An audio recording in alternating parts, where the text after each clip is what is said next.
দুই, যদি আপোনালোকে মোক ইলেকশ্যনত ভোট দিয়ে, বিধানসভাৰ ইলেকশ্যনত যদি আপোনালোকে মোক যদি এইবাৰ জিকায়, এইবাৰ ৰাইজৰ দলক যদি জিকায়, ৰাইজৰ দল যদি জিকে নহয়, তেতিয়াহ'লে মই আপোনালোকক 2 নম্বৰ কামটো কি কৰি দিম জানেনে নাই?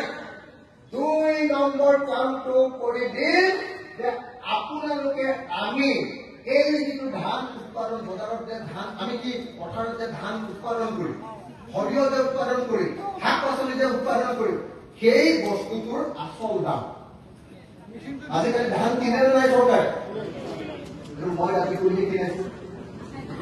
হিমন্তই ধানৰ দামটো নাজানে, হিমন্ত বামুণ মানুহ ডাঙৰ ধৰিবই নাপায়, জানে না? সেইটো আমিহে জানো। আপোনালোকে সদায় কোন লিডাৰক ভোট দিব? যি লিডাৰৰ নখচুকীয়া আছে তাকে ভোট দিব। কথাটো বুজি পাইছে? নখচুকীয়া বুলি কলে আপোনালোকে কি বুলি কয়? এই নখৰ কাটা যে এইটো কি বুলি কয়?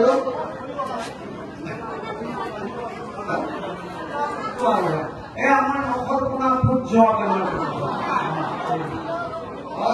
কোনাটো কাৰ যায়? যি খেতি কৰে, হয় নে নহয়?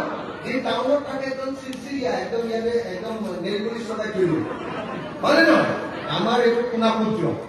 যিকেইটা মানুহৰ কোনাপুত যোৱা নাই নহয়, তাক গোটেই দিব নালাগে, কি খেতিৰ বিষয়ে নাজানে, হয় নে নহয়? হয় নে নহয়? হয় নে নহয়? হিমন্ত বিশ্ব শৰ্মাই চন্দ্ৰৰ পানী থাকে, খেতি কৰিবই নাজানে, হয় নে নহয়? এই ভোট দি কি লাভ নাই, কাৰণ এই খেতিটো কৰিব নাজানে।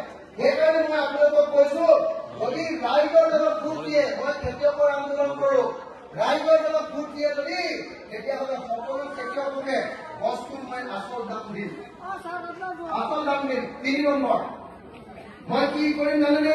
3 নম্বৰ কামটো কৰা হ'ব। যদি আপোনালোকে মোক ভোট দিয়ে, ৰাইজৰ দলক ভোট দিয়ে, কি কৰিম জানেনে নাই? এতিয়া আমাৰ গাঁৱৰ ল'ৰাবিলাকে যদি হাল নধৰে, খেতি বাতি কৰাৰ পাছত গাঁৱৰ ডেকা ল'ৰাবিলাকে কি কাম কৰে বাৰু? আটাইতকৈ বেছি কি কাম কৰে? খেতি কৰাৰ পাছত হাজিৰা কৰে, হাজিৰা কৰে নে নকৰে? হাজিৰা কৰে, মিস্ত্ৰীৰ লগত যোগালী কৰে ন, নহলে বেংগলোৰ যায়, চেন্নাই যায়, নহলে কেৰেলা যায়, হয় নে নহয়? মই আপোনালোকক বুকুত হাত থৈ কৈছো যে এবাৰ মাত্ৰ ৰাইজৰ দলৰ চৰকাৰ বনিবলৈ দিয়ক। মই অসমৰ একটা ল'ৰাকো অকল হাজিৰা কৰিবলৈ নিদিওঁ, একটা ল'ৰাকো বেংগলোৰ গৈ চিকিউৰিটি গাৰ্ড হ'বলৈ নিদিওঁ। মই গাঁৱে গাঁৱে সৰু সৰু ইণ্ডাষ্ট্ৰী খুলি দিম, গাঁৱে গাঁৱে সৰু সৰু ইণ্ডাষ্ট্ৰী খুলি দিম, যিবিলাক ইণ্ডাষ্ট্ৰী সব মতা মানুহৰ মাইকী মানুহে দিনটোত এদিনত 1000 টকা দৰমহা পাব।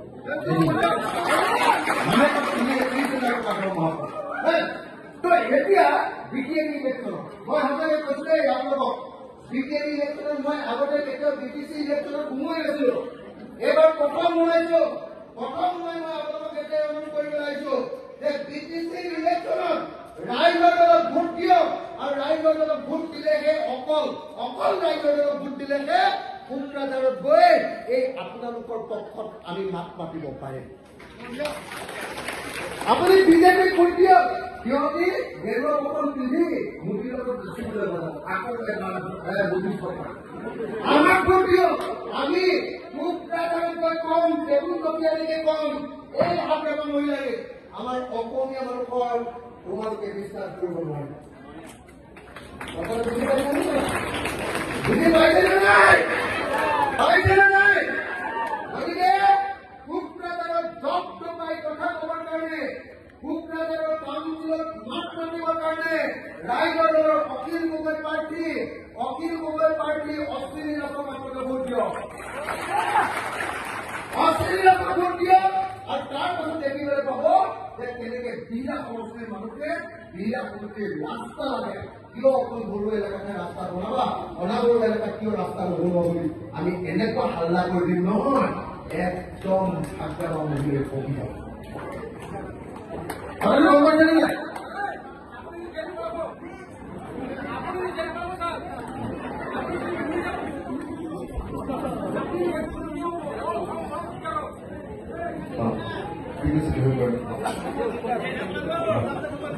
ঠিক আছে, হ'বনে? ঘৰত আপোনালোকে বুজি পালে?